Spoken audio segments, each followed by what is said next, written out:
Okay, let's get started. Recording has begun. We are all good. Welcome.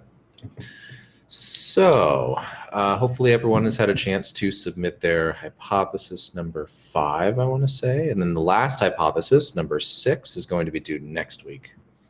I'll give you feedback about that ASAP. I upgraded everyone's grades. So the grade book, except for the exam that was due at 1 minute ago, everything should be updated. We'll have that grade into the grade center ASAP.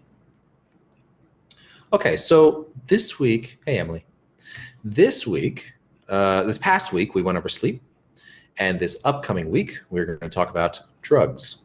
This is a really fun lecture. I really enjoy this lecture. I tend to find that the information that I give in this lecture helps a lot of people. We're going to talk specifically not about whether people should or should not do drugs, but rather what do drugs do to your body and what do they do to your nervous system in particular, and therefore can you make informed decisions about which drugs you take, in what quantities you take them, what kind of relationship you develop with a drug, et cetera, et cetera. Before we get to that though, I need to build the link here. So if you can answer this question for me, you're on track. Why is sleep included in a chapter on consciousness? Because sleep is a form of an altered form of consciousness, especially with dreaming. Yes, and yeah, it's an altered form of consciousness, and an example of it being an altered form of consciousness would be dreaming. Okay, how is dreaming an altered form of consciousness? Because your brain is active and it's still sending signals, and that kind of affects like how you're perceiving, you can see it, but you're not seeing it. Absolutely, yes. So you're still conscious. So I think this is something that people actually get kind of misunderstand about sleep, is that they think, oh, when I'm asleep, I'm not conscious anymore. I mean, you are conscious, right? If someone pushes you or someone makes a loud noise, your nervous system is going to probably recognize it and go, wait, what? Where am I? What was that loud noise? So your nervous system is still taking in information, and it has a type of consciousness. It's just that consciousness looks very different from your waking consciousness, right? So we can see sleep as a form of it's an altered state of consciousness, because we are altering how the nervous system processes information. Going back to the REM sleep, it kind of made me remember that I have this I think it's a disorder. I've researched it. It doesn't happen often with me, but every now and then when I'm dreaming, I'll act out my dream. Like just recently, as I was dreaming, I was in my dream I reached out to grab something, but in real life I reached out and poked my boyfriend in the eye. Yep. And then another instance of I was dreaming. This happened many years ago, where I was dreaming of being chased by a dog, and the dog bit me. I was happened to be laying on my back, my hand on my belly, and as the dog bit me in the dream, I kind of grabbed a whole chunk of my flesh. Oh, interesting. Yeah. It woke me. Oh, that's so interesting. Yeah. Each time I have that act out the dream, I wake up and I'm like, oh, it's just a dream. Okay, that was a very vivid dream. Yeah, that's called REM behavior disorder. So if it were a disorder, there are certain parameters that kind of behavior must reach for it to be considered a disorder. So whether you truly have a disorder, that's up for question. But what you described is something like REM behavior disorder, which is essentially when your brain does not deactivate your muscles while you're dreaming. So the ideal is you have dreams, you're kind of like simulating an experience within your dream, but your motor muscles, your voluntary muscles are inhibited. So you act out these things in your mind, but you don't act them out in real life. However, if that mechanism fails, what you could be doing is acting out your dreams in real life. It sounds like the way that you're doing it is very minor though, right? So it's almost like the tail end of it where like, something is happening, you get bit, or I forget what the first one was, you're punched, for some reason you punched your boyfriend. I poked him in the eye because I reached out in my dream and I poked him in his Right. eye. Right. So yeah, so it's almost like that's like there's like very particular behaviors, and so maybe it's not always deactivated, but sometimes it is, and so sometimes you act it out and sometimes you don't. Yeah, that would be similar to REM behavior disorder. Yeah. I also tend to have a lot more lucid dreams as well.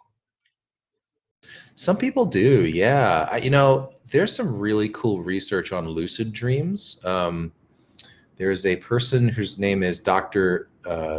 Deirdre Barrett. She works at Harvard. She does a lot of research on dreams.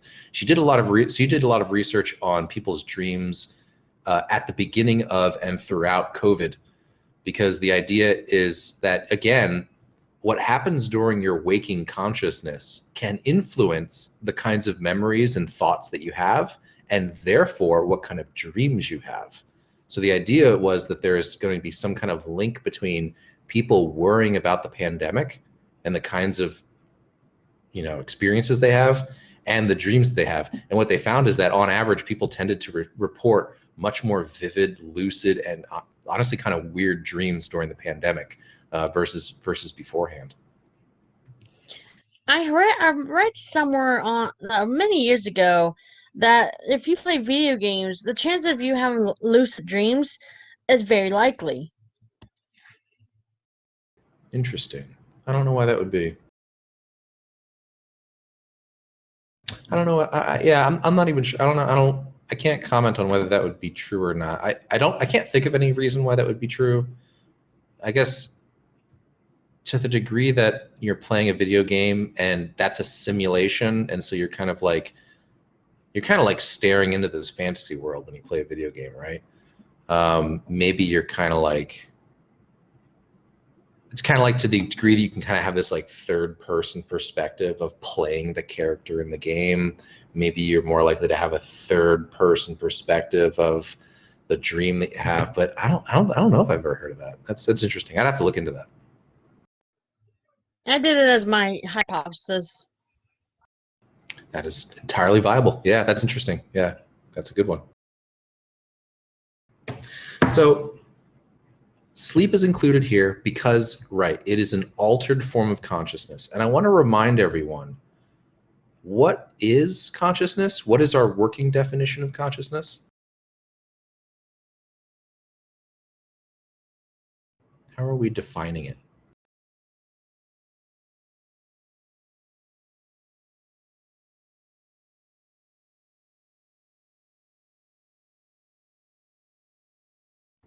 What definition did we settle on?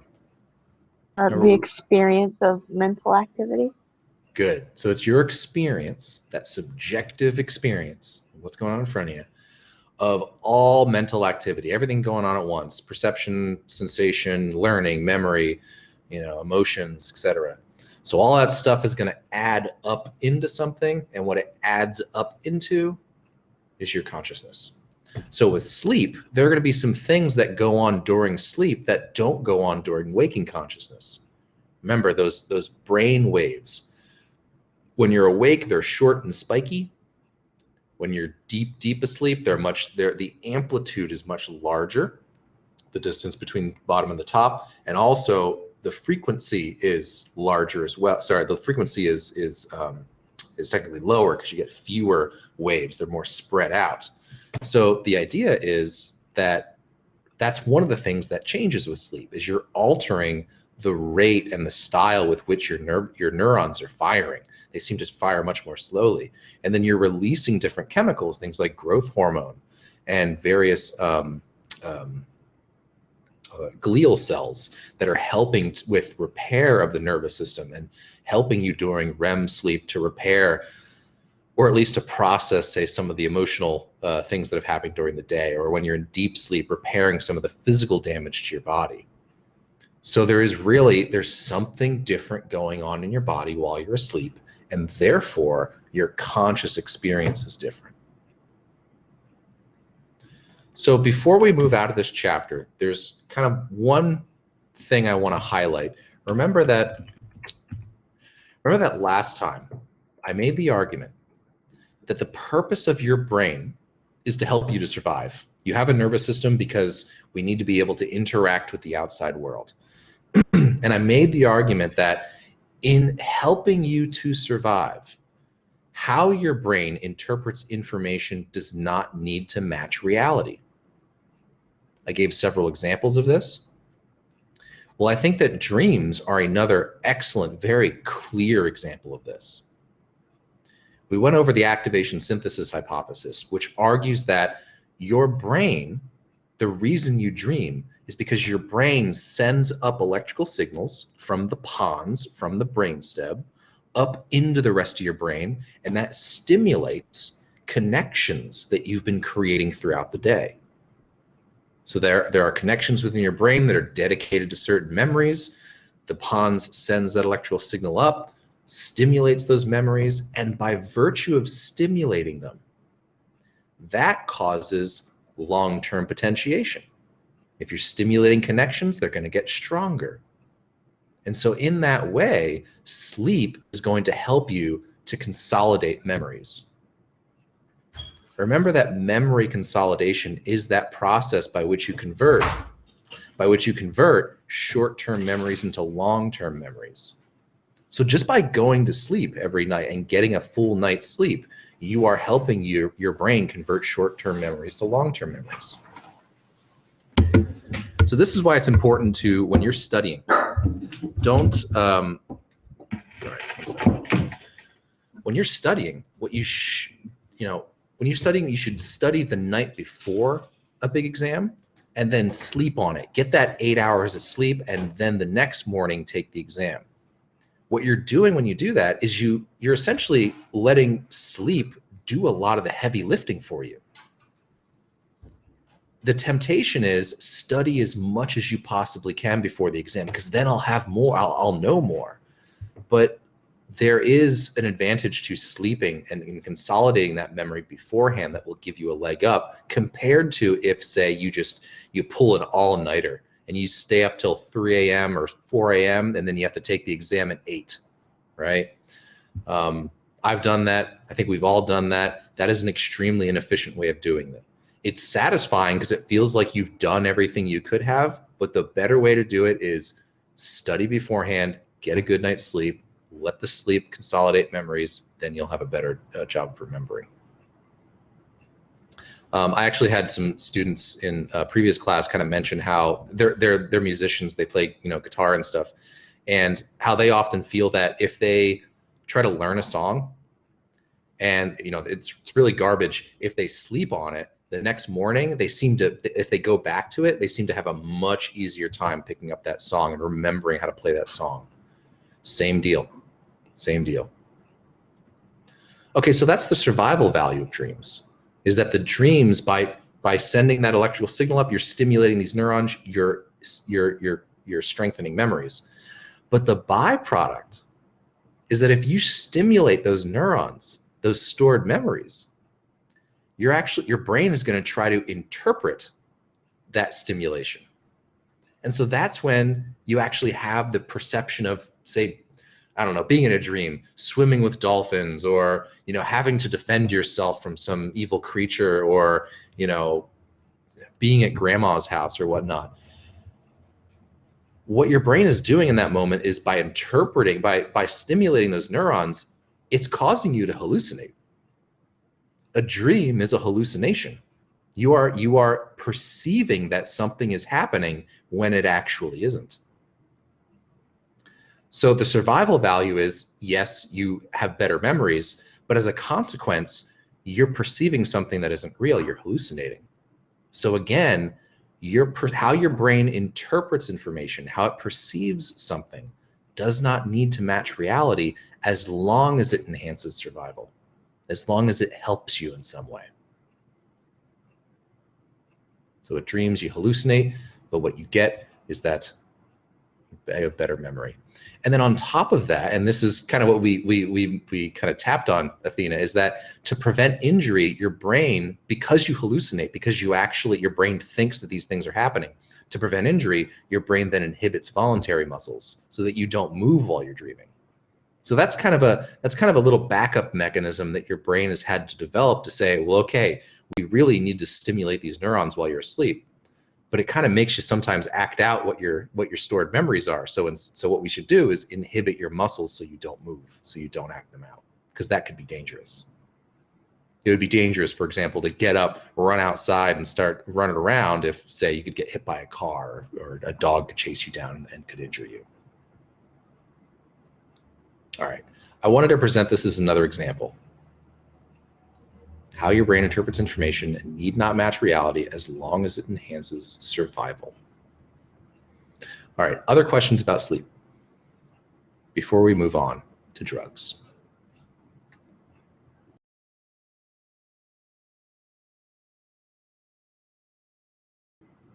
Okay, everyone wants to talk about drugs. Let's talk about drugs. All right, Chapter 9, Part 2, Psychoactive Drugs. Here are some disclaimers that I want to make before we begin this conversation. We're going to talk about drugs, and drug use is a complex topic. You can have entire classes dedicated to drugs and their action on the nervous system, and of course their kind of sociological impact, that is the impact that they have on society, of how people get along, etc. There's a lot to this. What my purpose today is going to be is that we are going to learn how drugs affect the nervous system, just very broadly, very generically.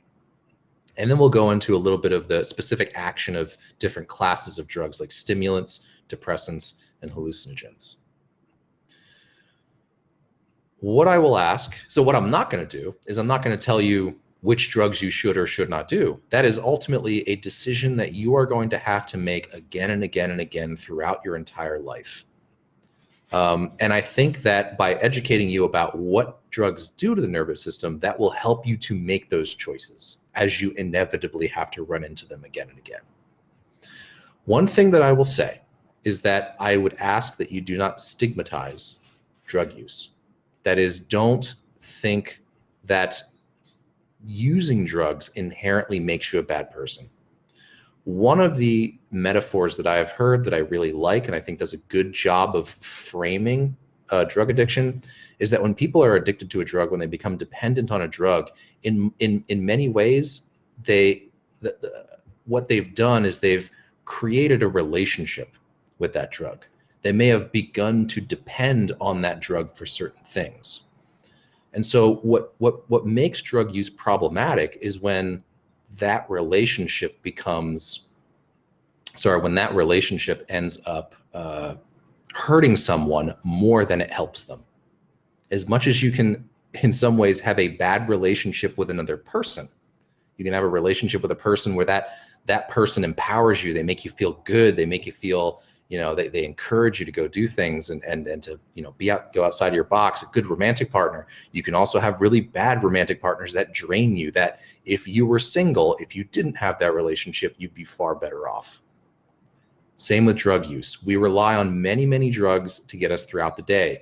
We can talk about really, mild stuff like Tylenol and painkillers. We can talk about, caffeine. Most people have some kind of probably minor addiction or dependence on caffeine. But that's legal, it's fine because it kind of helps us, right, in a certain way. But you can also have problematic relationships with each of these, with different kinds of drugs. And so that's what we're going to try to identify is, when does it become problematic? When does your dependency kind of jump from helping you to actually holding you back? All right, so keep that in mind. If anyone shares their own personal experiences, they want to talk about their experiences with drug use, I highly encourage you, do not judge anyone. What we've actually found, the most effective type of therapy for helping someone overcome a drug dependency tends to be group therapy. It tends to be a very, very social type of therapy. If you get a bunch of people together who have had issues, have had a drug addiction or some kind of dependency in the past, and they all start talking about their experiences. They realize that they're not alone. They build up a social network and they feel that they have other people that they can rely upon. That tends to help people get over a drug addiction far better than almost anything else. And so again, I want to emphasize, it's really important not to make someone who has a dependency feel ostracized. Don't make them feel like they can't come to people for help, that they have to be alone in this. Isolation is the enemy here. So here's our goal. Can we understand how drugs work using the terminology that we've learned in class? And I'm going to be leaning quite heavily on that terminology, and I think that'll help us go along. So let's first define a psychoactive drug. So given what you know about how your nervous system works and the fact that we're talking about consciousness, which is your experience of all mental activity, and the fact that you know that drugs create altered states of consciousness, how would you define a psychoactive drug? What is a drug? What does a drug do?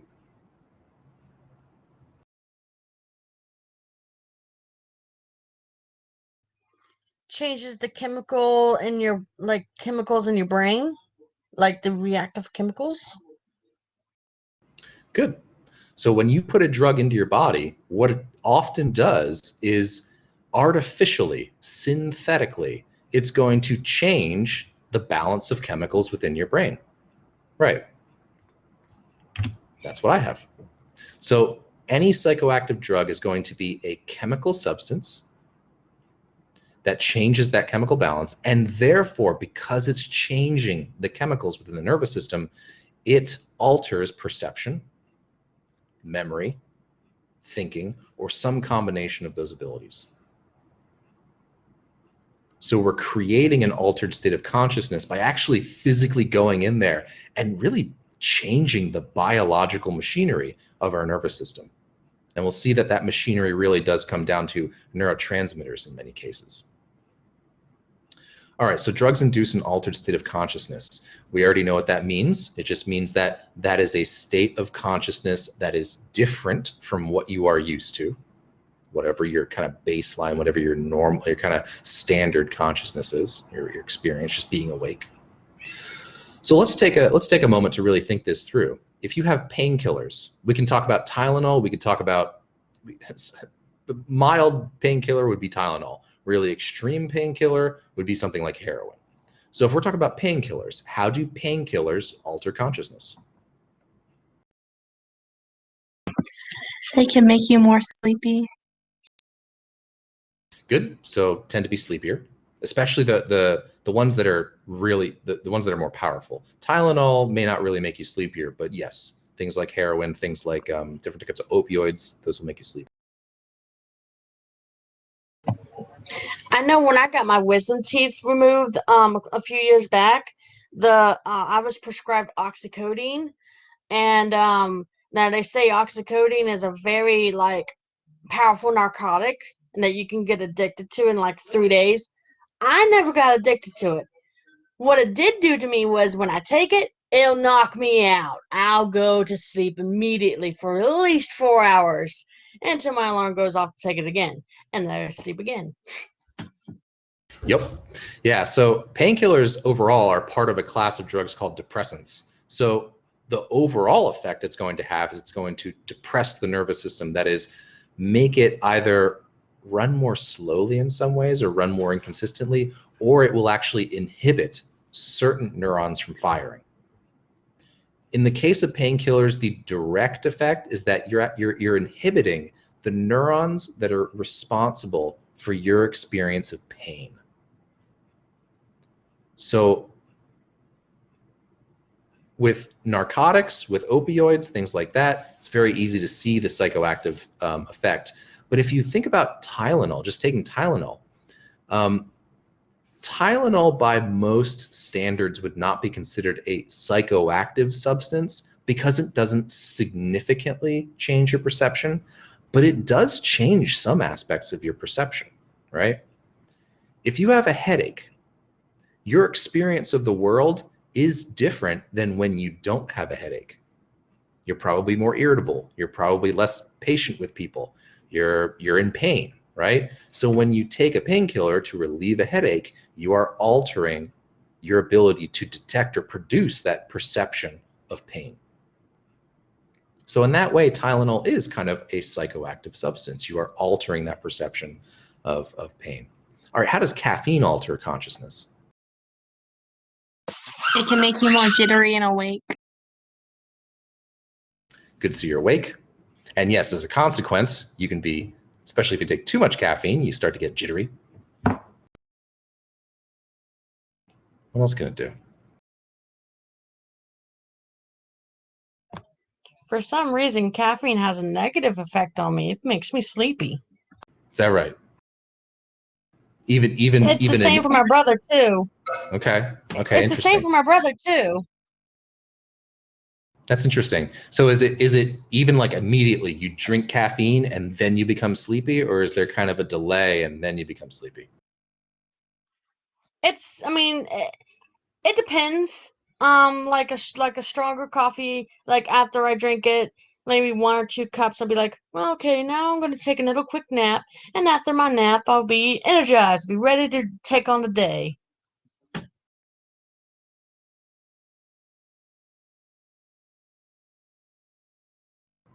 Oh yeah, we're good. We actually will go into why that might be the case. Now, I think part of that is, yes, drugs will affect some people somewhat differently. What I would guess is that you might have a very strong counter so when your body takes a drug, what it tries to do is that in addition to the effect that the drug has, there's also an equal and opposite reaction by your body to counteract that drug.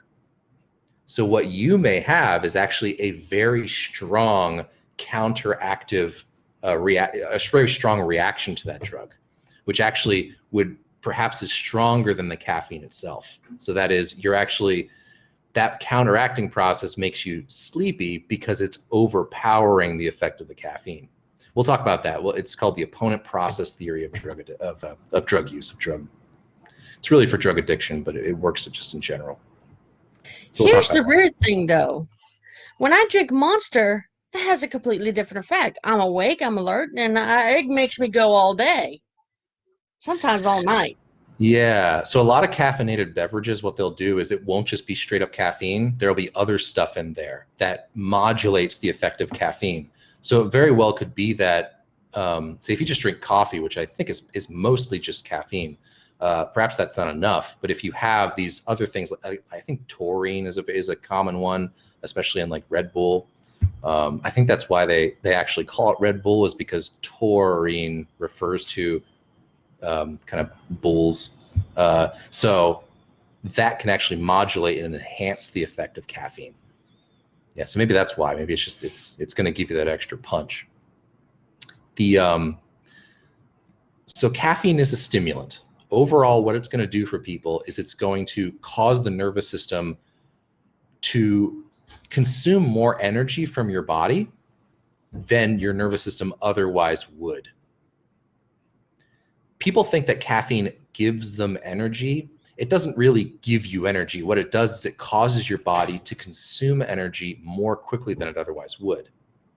What that means is it feels like you're stimulated, you're more aware, you're more awake and stuff, but it's because your body is working harder to help you pay attention.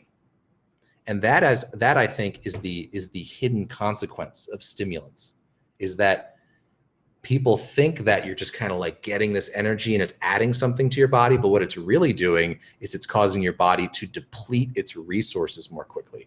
It causes your body to use stored energy, stored sugars, and stuff like that more quickly. What does alcohol do? How does alcohol change consciousness?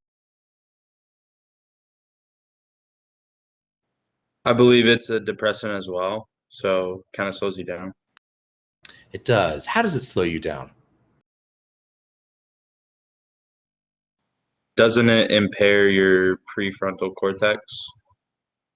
Yeah, which would do what? That controls your decision-making processes. Is that correct? Yeah, that is correct. Yeah, so decision making. specifically, and I want to narrow that down even further. When you make a decision, what you're doing when you make a decision, let's say that you walk into the house and you have to choose between eating a cookie and letting that cookie be because you're on a diet and you don't want to eat a cookie. In that moment, you're making a decision because what happens is your body immediately sees, oh man, that's a cookie, I want it. So impulsively you go, oh man, I want that cookie. And you just go and you get it. When you make a decision, what happens is your body says, oh, there's something over there I really want. And then you inhibit yourself from eating that cookie right away. In that moment that you're inhibiting yourself from just rushing over and eating the cookie, you go, okay, I really want that cookie. So should I eat the cookie now? Or maybe should I work out first? Or should I even eat this cookie at all? When you're making decisions, you're inhibiting yourself. You're kind of stopping yourself from doing something impulsively to give yourself time to consider your different options. So when you drink alcohol, yes, it suppresses, so it's a depressant, so it's going to cause certain neurons not to work the way that they normally do. And yes, it affects the prefrontal cortex, part of the frontal lobe that is responsible for inhibiting you. This part of your brain inhibits the impulses that you have, which allows you to make decisions. So when you drink alcohol, that alcohol is inhibiting the part of the brain that inhibits you. That's why I think alcohol is it's popular at social gatherings, it's popular at parties, it's popular pretty much everywhere, is because, you know, people struggle a lot, especially if you're in a social situation and you want to dance or you want to talk to someone or you want to take risks, right? That frontal lobe is going to be saying, no, think about this, think this through before you do it. And so if you drink alcohol, that voice goes away. And so if you want to do something, you're going to be more likely to just impulsively do it. This is how you get such widely different reactions from people who drink alcohol. Some people get super loud and super, funny and they love to socialize. Some people get aggressive and they just want to punch everybody. Some people drink alcohol and they just want to cry. What's happening here is you're kind of taking away that social barrier, right? Where you wouldn't cry in public because you're surrounded by people. You wouldn't punch someone because you don't want to get arrested. You're not super happy and giggly because you might be anxious or worried about what other people are going to say. So when you drink alcohol, that goes away. Now you're just kind of doing what you want to do. So it is technically a depressant, but it's not that doesn't necessarily mean it's going to make you, slower or sleepier. It could make you more awake if being awake and being active is impulsively what you want to do. So alcohol alters consciousness by inhibiting the part of you that inhibits yourself. So it makes you disinhibited. It makes you more likely to do things that you kind of impulsively want to do. So in each of these cases, we are altering consciousness. We're altering something physically about the body, whether that's the prefrontal cortex, whether that's the rate at which your nervous system consumes energy, whether it's your neurons' ability to communicate pain information. If you take away those abilities, you've altered your consciousness somehow. All right. So there's some terminology that I'd really like to go through that I think is going to help everyone understand how dependencies can be formed. So how does someone start to abuse a drug? How do you become addicted to a drug? And we're going to distinguish between physical dependency and psychological dependency. With physical dependency, what's happening is you use a drug and you use it often enough, and that's usually the important part, is that you're using it again and again and again. You're making kind of a habit of it. After continued exposure to a drug, the body has a more difficult time functioning normally without it. So, Athena, as you mentioned before, you are a delicate balance of chemicals. We've learned that your nervous system works by releasing neurotransmitters into a synapse, and those neurotransmitters cause your other neurons to fire, causes your nervous system to do something. So when you take a drug, you can alter how much of that neurotransmitter is in your nervous system at any given moment, and therefore it throws off that chemical balance. And if that happens often enough, what'll happen is your nervous system might come to expect that that drug will be there. So if you're drinking caffeine a lot, I think this is the experience of most people with caffeine. You're drinking caffeine a lot. At first, yeah, you feel energized, you're feeling great about it, but as time goes on, you're going to get to a point where you're drinking enough of it where your body actually starts to just assume that the caffeine will be there. That when you wake up, it's 8 a.m. and you're starting the day, your body's like, well, it's okay. I'm going to have caffeine in me soon, and that's going to change everything.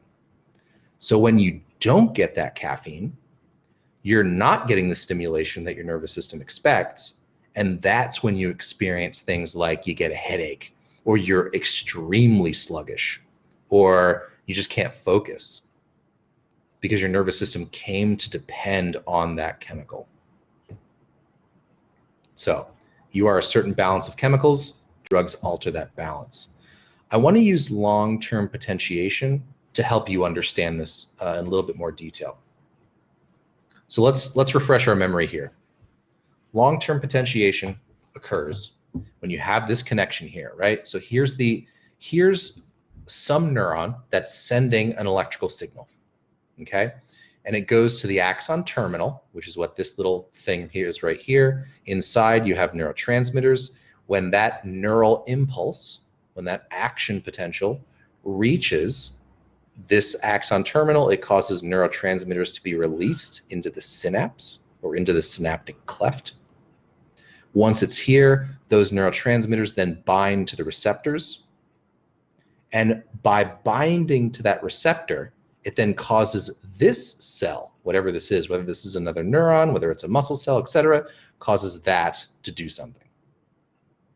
So if you activate this over and over again, you keep sending electrical impulses, you keep releasing neurotransmitters, you keep stimulating this neuron over here, or this cell over here, what that does is it improves the strength of that synapse. And the difference is you start releasing more neurotransmitter and you start creating more receptors. This makes this pathway more reliable. It makes it stronger. All right, so that's a refresher on long-term potentiation. So we're going to focus on what drugs, taking a drug that you're capable of being physically dependent on, will do to this pathway. It's actually something that I failed to mention. Not all drugs are physically addictive, just so you know. There are some drugs that you're more likely to be physically dependent on. Anything that produces, for example, dopamine, which is the neurotransmitter associated with the reward center. That is, if you have more dopamine in the reward center of your brain, you're going to feel more pleasure. You're going to feel better. So things like alcohol, almost pretty much every stimulant, caffeine, nicotine, cocaine, meth, each of those kinds of stimulants, they tend to produce more dopamine than you otherwise would.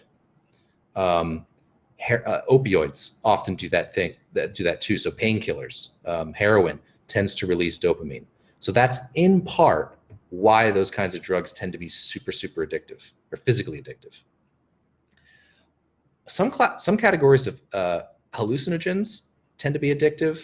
Things like, I'll just throw these names out. They'll make sense once you watch the lecture videos for this week. But things like PCP or angel dust, what am I thinking? MDMA, they have hallucinogenic properties mixed with things that are stimulants and depressants, so they tend to be addictive. But actually, a lot of pure hallucinogens tend not to be physically addictive. For example, LSD. There's really good evidence that LSD it's almost impossible to become physically addicted to LSD.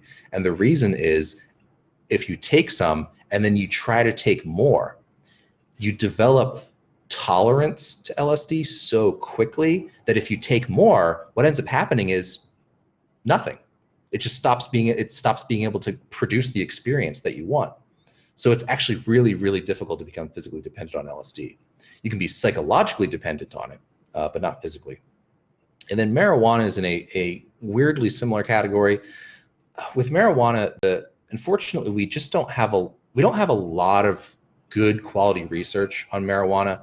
There is some, but in terms of its addictive potential, there seems to be some capacity for marijuana to cause physical dependency, but not as much, it seems, as other types of drugs. However, it is possible to be very, very highly psychologically dependent, which we'll talk about in a second. Okay, so physically dependent drugs, we are working with changes to neurotransmitters and very often the dopamine as a neurotransmitter. Okay, given that information, here's the example I'd like to present to you. Let's imagine that we have a pathway right here. This is your pleasure pathway. So when we stimulate this neuron, it produces neurotransmitters, and we'll say that this is dopamine. These are dopamine neurotransmitters. These get released, they then get picked up by this neuron, and this neuron is responsible for pleasure. So we'll say that this connection exists within the reward pathway. For clarity and for honesty, I just want to say it doesn't actually look like this. If this were true to form, there would be tons and tons and tons of different pleasure neurons, and there'd be tons and tons and tons of different neurons responsible for stimulating pleasure. But we're just boiling it down to one connection, just for simplicity. So let's say we have this connection. Normally, baseline, you're not doing any drugs. You're not, you're doing something that you would normally enjoy. You're playing a video game. You're composing music. You're being creative. You're hanging out with your friends. And so those things are naturally rewarding to you. So what this is going to do is it's going to produce dopamine. It's going to stimulate pleasure. It's going to feel good to do these things. All right. If you add a drug to this mixture, let's say that it is a drug that is physically addictive, and it increases the amount of dopamine within this pathway. Well, what's going to happen is you're going to have this same kind of connection, but now you're artificially introducing all this extra dopamine. Now it's flooded with dopamine. This neuron right here is going to do its best to handle all that dopamine. But inevitably what's going to happen is it's going to say, oh my God, there's so much dopamine here. I don't have enough receptors to accept all this dopamine. So by the principle of long-term potentiation, if you flood this synapse with dopamine, this neuron right here is going to say, I need to make more receptors. And that's what it'll do, is it creates more receptors to accept all that dopamine. As long as you continue to do the drug, this neuron right here is prepared to accept all that dopamine. Everything works just fine. However, if you do this long enough and you produce enough receptors, and then you stop taking the drug, what you're now doing is you're keeping the receptors, but you're losing all of those neurotransmitters. So now this cell right here is prepared for more, but it's not getting more. And so you have tons and tons of receptors, but not enough dopamine to actually stimulate the neuron. And that's the insidious effect here. That's the harmful effect here, is that this neuron actually needs that amount of dopamine to create the perception of pleasure. It needs it. And so if it's not getting it, if you're not using that drug and now you're just relying on the natural amount of dopamine that you would create, your body can't create enough to stimulate this. Therefore, it's going to be harder to feel pleasure. And this is an experience that people will often report, is that if you become dependent on a drug, you might then kind of have the experience of, if you stop taking that drug, you then have this experience of it feels harder to enjoy other things.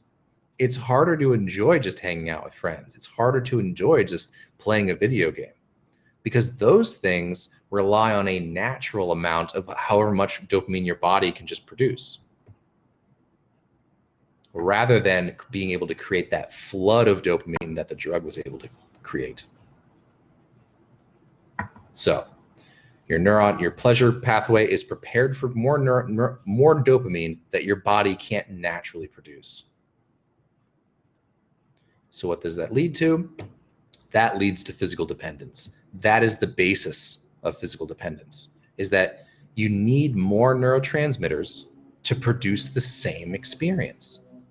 To have that experience of pleasure, you're going to need that many neurotransmitters. And the only way to create that many neurotransmitters is going to be to take more of that drug. Therefore, you need more of the drug to produce the same experience.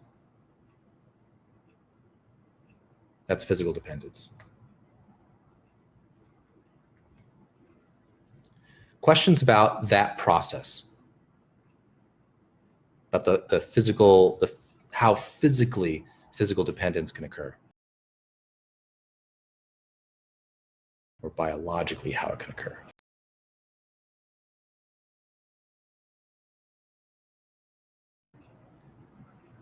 If you understand this, things like drug tolerance and withdrawal symptoms make a lot more sense. So these are two terms I want you to know. These are symptoms of physical dependence. Drug tolerance refers to when you require more of the drug to have the same experience. So that is anyone who has ever, you drink caffeine, first time you ever drink caffeine, you could probably have 1 cup of coffee and you'd be just absolutely wired, right? First time you take it, your nervous system's like, oh my God, this is so new. I've never experienced this before. Then you drink another cup, maybe the next day, or you drink another cup the following day. Eventually your body starts to realize, oh, okay, I've experienced this before. This experience is, I'm starting to become used to the fact that you put caffeine into your body. And so your nervous system adjusts. How does it adjust? It creates more of these receptors, and therefore it's going to require, if you want to have that same level of like really high from drinking caffeine, you're going to have to drink more caffeine to produce the same experience. That's drug tolerance. Nervous system gets used to that amount, so you need more to create any experience that you've previously had. What about if you're prescribed a drug that is notoriously known to get people addicted to other kinds of drugs, such as oxycodone? But like I mentioned before, I was prescribed oxycodone when I had my wisdom teeth removed, and all it did was put me to sleep. But I never got addicted to it like other people. Did you take it as instructed? I did take it as instructed, and even though they still say that you can get dependent on it or addicted to it in like 3 days of taking it. Like I said, I never got addicted to it.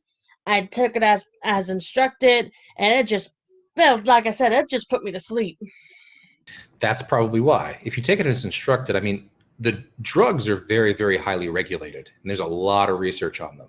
So very often, a doctor will not prescribe you to take more of a drug than is absolutely necessary to, first off, treat your symptoms, but then not enough to risk addiction, because doctors are keenly aware that addiction is a problem.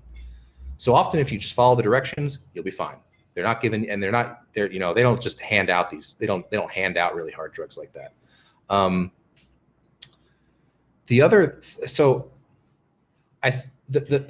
If you don't take it as instructed, that probably indicates a couple of things. You're probably taking this drug,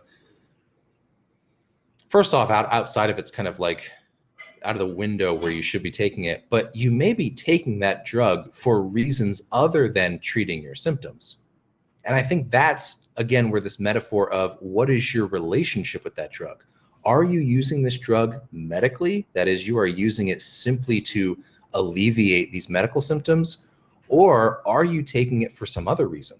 Do you just enjoy the effect of the drug?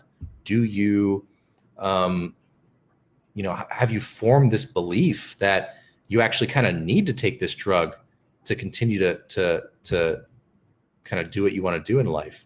And so again, I think it's important to think about what is your relationship. It sounds like you didn't have a relationship whereby you felt that this drug was like really fun and you really enjoyed it, and it was like, it was, a lot of people use drugs to escape, for example, right? You could, if a drug, you take that drug, it makes you fall asleep. If you're someone who suffers from a lot of anxiety, then taking that drug could be a way of escaping from that anxiety. So if you started saying, hey, you know what, every time I feel anxiety, or every time I, just don't feel like kind of dealing with life, I take this drug, what you've done is you've now created a relationship with that drug. You now depend on that drug to alleviate your anxiety, rather than using that drug medically as it's supposed to be used to reduce pain, for example. That's probably why. If you were to continue to take that drug like every single day on the dot, I bet you'd become physically dependent.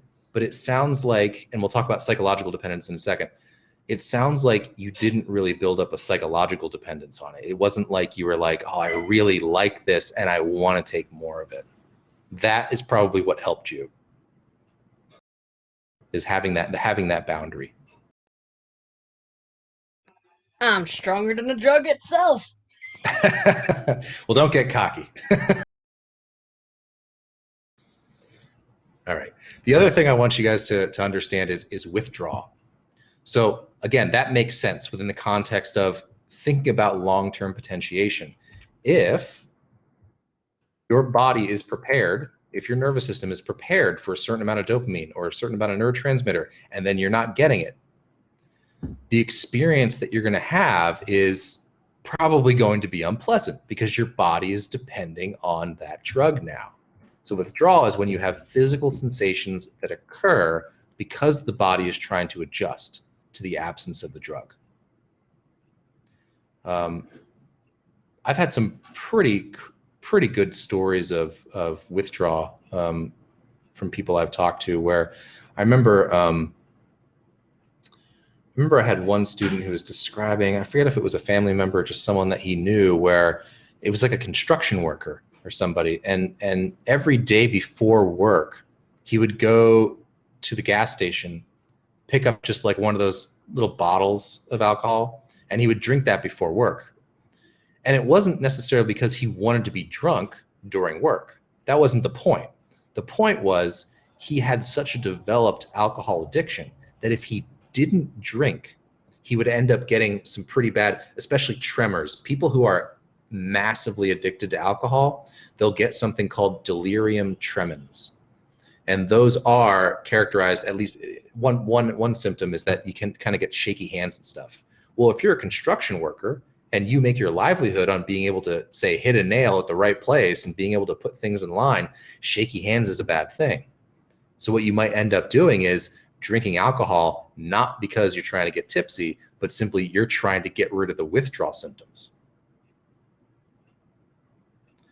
That's really kind of the dangerous point of using a drug, is recognizing the difference between when you're relying on a drug because it gives you an experience that you really enjoy and that you kind of look forward to, versus you're taking that drug because it gets rid of the withdrawal symptoms. It gets rid of the negative consequences. I think this also happens to people who drink caffeine a lot, is that you get used to caffeine and suddenly every morning you're drinking caffeine, not because it wakes you up necessarily, but because if you don't drink caffeine, you just can't function. You can't stay awake. You can't focus. You get a headache. You get groggy. You have these physical sensations that occur because the drug is absent. That's what you need to look out for. That's actually why I tend to drink tea. I do two things. One, I drink tea because it's very mild. There's not a lot of caffeine in here. It's just enough to perk me up to give these lectures. Because giving an hour and 15 minute lecture is very unnatural. Perks me up just enough. However, what I don't do is I don't drink this throughout the day. I only drink it right before lecture. Then when I'm done with lecture, I don't really need it anymore. So I let my body readjust to not having it in my system. Or there are some days when I do drink coffee. That's usually when I'm like writing or I have to do something really intense. I will try not to drink coffee several days in a row. I'll just use it for that particular purpose. So I moderate how much caffeine I intake, and then I only use caffeine for very particular purposes. So this drug is not something that I rely on. It's a tool that I use in very particular circumstances. I think that's a big difference that we need to, I think is helpful for people to realize. Yeah, Bree. My mom, she has to drink like 2 to 3 cups of coffee before I can even speak to her. Like, it's crazy. But see, I started getting into a coffee habit, but then I got out of it because I realized like when I didn't have it, I was starting to get a headache and stuff, and I was like, oh no, I don't need to be addicted to coffee. Yeah, But right. but whenever I usually drink coffee, it's more cream and sugar than anything because it's like 10 sugar and just a little bit of coffee. Getting your sugar and fat content for the day. Yeah. Yeah, no, I drink it dark. I definitely do it for the caffeine. But yeah, that's good that you realize that, because I think it's like it gets into this weird space where people are like, I couldn't possibly imagine quitting caffeine because I need it. Well, yeah, that's the point, right? It's like actually if you weaned yourself off of caffeine, you let your body readjust to not having it. And then maybe you did something else to give you energy. For example, what if you exercised more? Or what if you, kind of figured out that you're really energetic in the afternoon, but you're not very energetic in the morning? Are there things that you could do that don't require as much energy in the morning? And then once you've revved up a little bit and your body's gotten going, could you do those things then? I think that there are non-drug alternatives to some of these problems. But when you're just drinking caffeine and you've come to depend on it, I think it can seem like the only solution. That's dependency. Well, good on you for figuring that out. That's yeah. I just didn't like drinking caffeine all the time. The other thing is, it's not just the caffeine. When you drink coffee, it's very acidic, and bathing your teeth in acidic things can wear away the enamel, and that's a health problem. So I think with a lot of drugs, it's not necessarily it's not always just the drug that could potentially be harmful. It's everything else that you're consuming when you consume that drug, right? It's the when you drink alcohol is not 0 calories. You are actually intaking usually a pretty good amount of sugar as well, and eating too much sugar can be bad for your health. So if you're addicted to alcohol, yeah, you're taking in a lot of alcohol, but you're also taking in a lot of unnecessary garbage too. That's true for a lot of things. So that's another factor to consider. All right.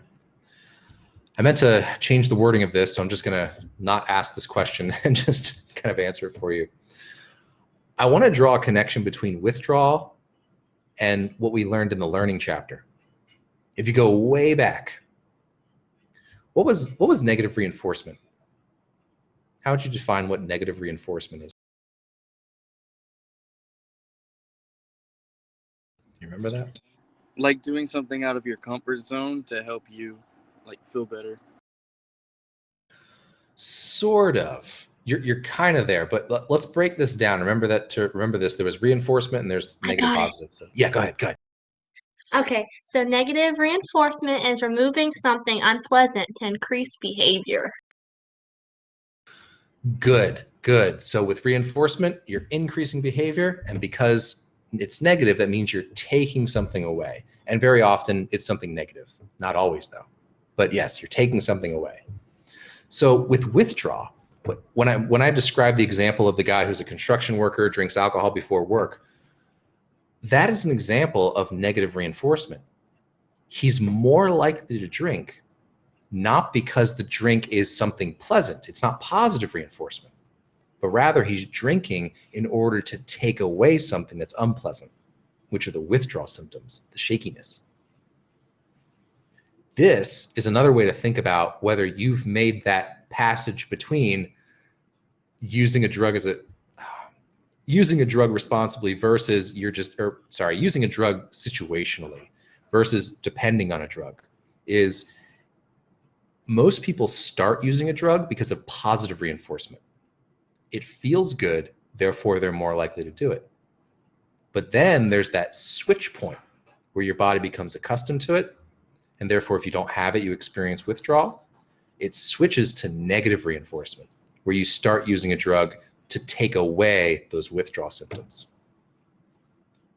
That's one thing I want you to be aware of. The other is if you ever go into a drug rehab clinic, or you go into one of those programs where they attempt to help you overcome an addiction, one of the pieces of advice that they'll recommend is that you try to stay away from, or at least you try to be very careful about hanging out with people that you used to use that drug with, and being in a particular place where you used to use that drug. The idea is, think back to classical conditioning. One of the things you may have learned is that there are certain things that precede you having this pleasant drug experience, such as perhaps you used to use a drug with your friend in his or her basement, right? If that's your habit, the next time you go into that basement, your nervous system might actually start to prepare itself saying, this is the environment where we do heroin. This is the environment where we take meth. And so even if you are dead set against using that drug, you could go back into that environment, and you could be your nervous system could be triggered to expect that drug. And so you'll want to do it more than, say, you'd want to do it elsewhere. The same as with people. You can start to associate certain people with a drug experience, and therefore when you see those people, it can actually make your body crave that drug. I don't know if you talked about this yet or not, but like hypnotherapy, like whenever you're like hypnotizing someone to stop drugs, like do you think that actually works? I would guess that it does not, because that would be a behavior cessation aid. So no, that does not. So based on, they've actually collected data on this. They've done double-blind, placebo-controlled, experimental, longitudinal designs where they actually manipulate giving people hypnosis versus not, and in getting people to try to quit certain behaviors. It doesn't work. It might kind of work in the short term, but if you look at the long term, over the course of, say, a year, if you follow up on the two groups, one where they're given hypnosis, one where they're not, you follow them a year later, they're both just as likely to continue that habit. So no, hypnotherapy, specifically those recorded audio tapes where they say that the hypnosis itself is going to help you quit a drug, those tend not to help. However, hypnotherapy, where a therapist uses hypnosis in combination with other techniques, that can be effective. Not necessarily because of the hypnosis, but because of all the other techniques. Remember that hypnosis is only useful for getting people to relax and focus. That's the only thing that it does. It has to be followed up with something else to be an effective clinical intervention. That's a good question. It's an important question.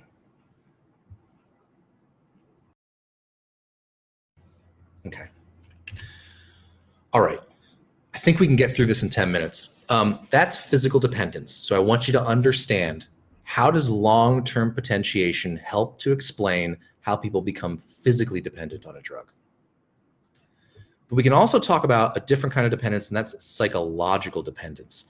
This is not so much about your body literally, physically, chemically needs the drug, but rather that you form a belief that the drug is needed to continue a feeling of emotional or psychological well-being.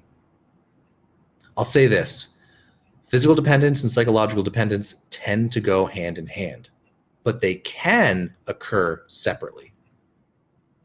This happens by itself if you kind of develop this belief, even though you're not physically dependent on a drug. So that is, you habitually use a drug to achieve a desired experience. Let me give you a few examples. Some people report that, say, if they're making a decision to go to a party or not, where it's going to be social, people are going to be going around, and you're kind of making the decision, do I want to go to this party or do I not? And one of the factors that's really driving your decision is, are people there going to be drinking or not? Or am I going to be able to drink while we're there? If you believe that you need to drink in order to have a good time at this party, that could be a signal of a psychological dependence.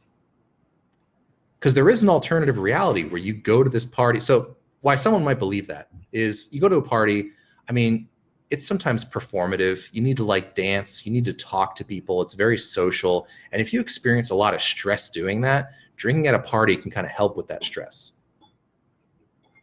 There is a reality, though, where you go to a party and you figure out how to interact with people and have a good time and be social without relying on alcohol to help do that. So if you are sitting there and you go, literally the only reason you wouldn't want to go is that you're just not going to be able to drink, therefore you won't have a good time because you cannot drink, that could potentially that could be a sign of a psychological dependence. You believe that you need this to function normally. Another example would be if, say, you say to yourself, a video game is not worth playing unless I'm high. One of the things that we'll learn about marijuana is that it tends to enhance certain sensations. So that is, sight, touch, colors, textures tend to be more vivid, sounds tend to be more beautiful in some ways. And so if you play a video game is really this experience of being immersed in all these sensations. And so what people might do is they get high, they play these games, and it's just this really immersive experience. And if you do that enough, eventually you could get into the habit of telling yourself, you know what, unless it's not even really worth playing this video game anymore unless I have that enhanced sensory experience. You may not be physically addicted to THC or marijuana, but you are certainly you believe you're psychologically dependent on it to even have a good time anymore, or at least you believe that. Likewise, there are many examples of creative people who feel that they are not creative unless they're spun. And spun is just a word to refer to when someone is hopped up on stimulants. They're using a lot of stimulants, cocaine, meth, stuff like that. Turns out when you use things like cocaine and meth, it does it helps pump out dopamine, and dopamine feels good. But dopamine is also the neurotransmitter that's responsible for you being able to detect patterns, to be able to see patterns that you otherwise wouldn't have seen. So people who are really creative, what they're doing is they're trying to identify new patterns. So some people will feel that, if they're not using cocaine or they're not using X, Y, and Z, that they're not going to be as creative. Again, some of that could be due to a physical dependence. If, say, physically you are in no condition to be just kind of like contemplative and creative, but some of that will simply be a belief that you have to be in this state to be a good creative. All right, I'm going to go through this. I apologize if you have any questions, but I want to make sure we get through this and that you understand it. I want to introduce the opponent process theory of drug addiction, and here's what it suggests. It suggests that when you use a drug, there are actually two processes that occur simultaneously. First, you have process A, and this is the initial action of the drug. So if you take caffeine, the process A would be you feeling stimulated.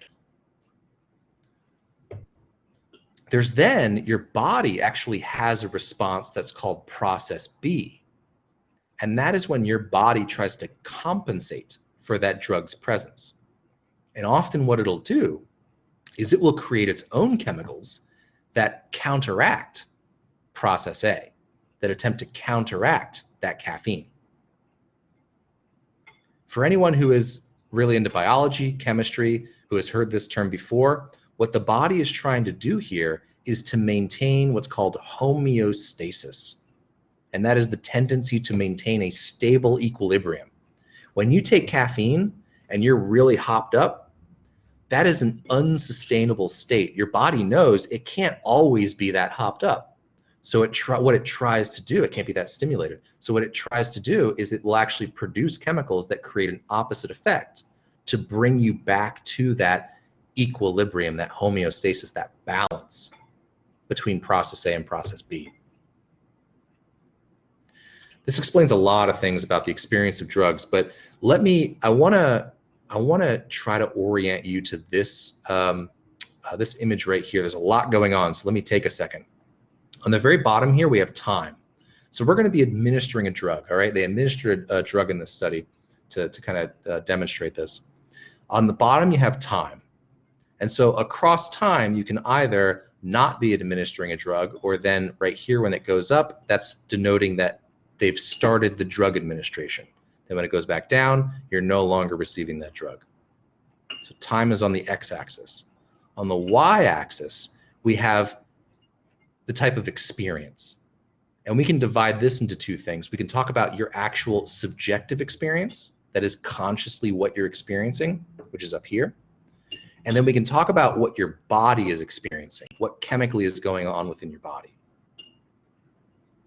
So let's focus on this first column right here, the initial drug effect. Here's the idea. Across time, let's say you start taking a drug right here. What you first experience, actually, sorry, I want to start down here. When you first start taking the drug, you first experience this A process. You feel stimulated, for example, with caffeine. Then what'll happen is that after a slight delay, your body will go, oh, geez, I'm really stimulated, more than I usually am. I need to counteract that. I need to get back to a balanced state, homeostasis.